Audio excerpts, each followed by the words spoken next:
ওটা আমাদের ভাইজান নওশাদ সিদ্দিকীর জন্য এখনো তো দাদুর কবরটা অক্ষত আছে রে, নালে মোদি দখল করে মদের কারখানা বানিয়ে দিল, কিছু করতে পারতো না তোর দিদি।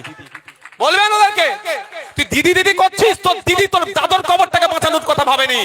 আর যে নওশাদ সিদ্দিকীকে তোরা উঠতে বসতে গালাগালি করিস, খারাপ ভাষায় কথা বলিস, আমার বড় ভাইজানকে নিয়ে দেওয়ার কথা বলে, সম্পূর্ণ মামলার টাকা আমাকে আমার বড় ভাইজান দিয়েছে। আমাদের মতো মানুষের করা মামলার জন্য ওই তৃণমূল নেতার দাদুর কবরটা এখনো সুরক্ষিত আছে। যে আব্বাস সিদ্দিকী করে বাজে কথা বলে না, সেই বড় ভাইজান আমাকে টাকা দিয়েছে, যা মামলা কর সুপ্রিম কোর্টে। আমি মামলা করেছিলাম বলে ওই তৃণমূল নেতার বাপের কবরটা এখনো সুরক্ষিত আছে, নালে মদের ফ্যাক্টরি করে দিত তৃণমূলের আমলে এই বিজেপি সরকার নিয়ে। আর ওরা বড় বড় কথা বলে দিদি বাঁচাবে, প্রতিটা জায়গায় যেখানে যেখানে দিদি সব দায়িত্ব নিয়েছে সেটাই ডুবিয়েছে। একটা জায়গা আপনি বলুন যে একটা জায়গায় দিদি সত্যিকারের কথা দিয়ে কথা রেখেছে, একটা জায়গার কথা বলুন, একটা জায়গায় বলুন তার রাজনৈতিক ইতিহাসে তিনি কথা দিয়ে কথা রেখেছেন, পারবেন? একটা জায়গা আছে, ফ্রন্টে নিয়ে এসে বিজেপিকে লড়াই করব, এটা উনি মিলিয়ে দিয়েছেন। বুঝতে পেরেছো? হ্যাঁ, ওনাকে কি বলছি বুঝতে পেরেছেন? ফ্রন্টে নিয়ে এসে লড়াই করব, এটাকে ছাড়া বাকি একটা কথা উনি রাখেননি। সরকারি কর্মচারীদের ওয়াকাফ সম্পত্তি ক্ষমতায় আসলে উদ্ধার করব, উল্টো অবনতি হয়েছে, ক্ষতি হয়েছে। স্কুল শিক্ষা ব্যবস্থা মান উন্নয়ন হবে, বিজেপিকে আটকাবো, সব ফেল হয়েছে। তাই বন্ধুগণ, আমি আপনাদের বলবো সজাগ সতর্ক থাকতে হবে।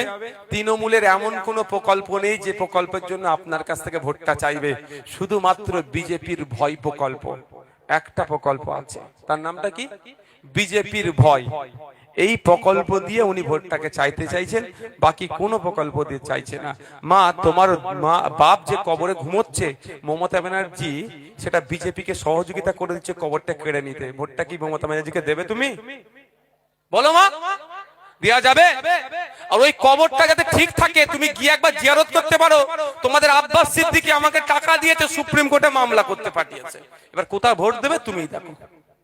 কি বলছি বাপ, বুঝতে পেরেছো? শুধু তোমার বাপের নয়, যে তোমাদের পাড়াই মা যে তৃণমূলের নেতা, তার দাদর কবরটাকে বাঁচানোর জন্য আব্বাস সিদ্দিকী আমাকে মামলা করতে পাঠিয়েছিল। তাদের হোশ নাই, যখন হোশ ফিরবে একই সকাল রাতের চেয়ে অন্ধকার হয়ে যাবে তাদের জন্য। তারা যা করছে তারা করুক, আমাদের কি করে যেতে হবে মানুষের জন্য কাজ। আমি কিন্তু হাত তুলে ওয়াদা করাইনি আইএসএফ কে ভোট দেওয়ার জন্য, করেছি কি? নালে বলবে ভাইজান আসলো হাদা করিয়ে দিল, এটা উচিত হয়নি। আমি আইএসএফ কে ভোট দেওয়ার জন্য ওয়াদা করিনি, আমি ওয়াদা করেছি তৃণমূলের বিপক্ষে ভোট দিতে হবে। নোটা আছে, যাও না, সবার লাস্টের সুইচটা দাও, ওখানে গিয়ে দাও হবে। ভালো লাগেনি, প্রার্থী পছন্দ হয়নি, স্যার নিচে কেন? আজকে রক্তদান শিবির চলছে, আর কতক্ষণ চলবে? 4টা পর্যন্ত বকলে হয় নাকি?